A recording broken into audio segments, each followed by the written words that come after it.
Hey everybody, how's it going today? Ian back here with you, Entertainment Examiner. Hey, man, I am so excited to be reviewing this movie for you. This is a movie called Lady Bird, and it is written and directed by Greta Gerwig, who is a really good actress, but she makes her feature film debut solely writing and directing this really great movie.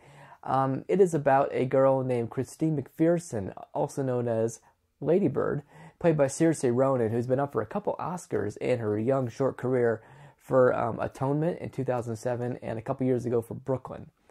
This is my favorite Saoirse Ronan performance. She's wonderful here as this kind of rebellious Catholic school girl who is going to be graduating at the end of the year and wants to set off on a new course on her life and get out of her existence in Sacramento, California.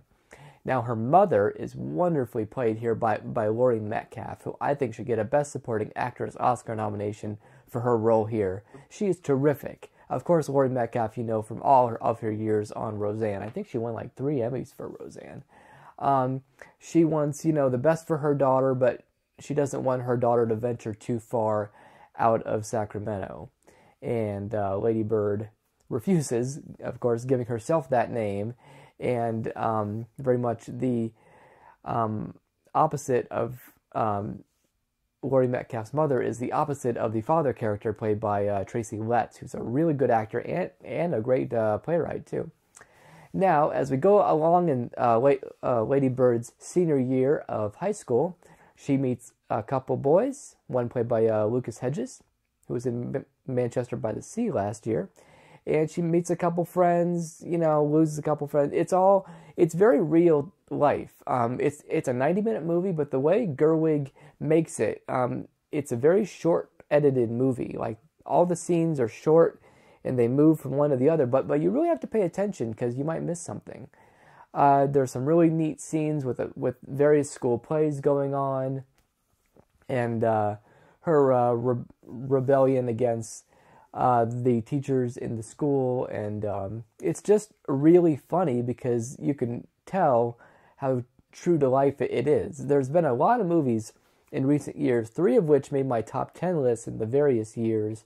The Way Back, The Spectacular Now, which was more of a love story, but also coming of age, and last year's Edge of 17. Hollywood is really capturing a coming-of-age story spirit in the way John Hughes did back in the 1980s, I think.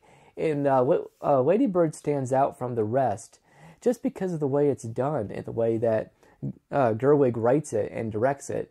She writes everything so carefully and so heartfelt. There's a lot of emotion in this movie. There's a lot of great mother-daughter angst, and I think that Metcalf and Ronan are beautiful together in their scenes. And 5 minutes in, I knew that this was going to be a great movie. Also, the fact that it has a perfect 100% on the Rotten Tomatoes critic aggregate score website is really something to take into account.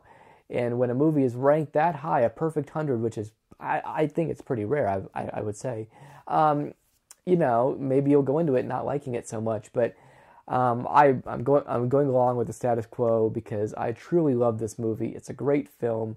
I'm looking forward to seeing it again. I'm giving it a solid A, 4 stars. Go see Lady Bird in theaters. It's expanding now.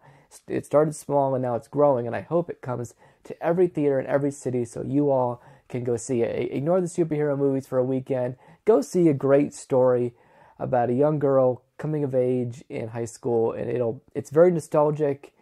And it's set in 2002, so if you have good memories of that year, then I think you'll also have some appreciation for this movie as well. So go see Lady Bird. I highly, highly recommend it. It'll definitely be on my top 10 list. So that's all I got for this review. Thank you guys so much for watching. I'll see you guys next time.